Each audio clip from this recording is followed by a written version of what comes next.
Hey, what is up everyone? Welcome back to our YouTube channel. So for today's video, I'm going to teach you how you can easily verify identity on Stripe. So all you have to do is head over to stripe.com and make sure that you're logged into your account. Then in your Stripe dashboard, just click on the settings icon. Next, under the account settings, just click on business. And from here, you can easily verify identity by adding in your phone number. All you have to do is click on verify now. And from here, all you have to do is enter in your mobile number, then click on send confirmation code. Then just enter the code that is sent to you via SMS.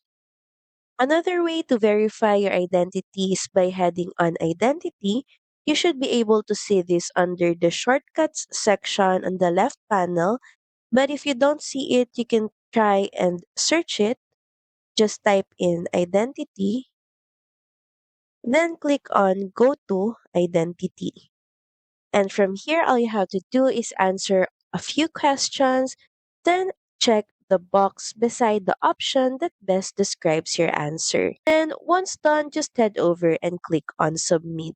So that's pretty much it. Thank you very much for watching this video. I hope that you find this video helpful. And if you do, please don't forget to like, share, and subscribe to the channel. Now we'll see you again on the next one.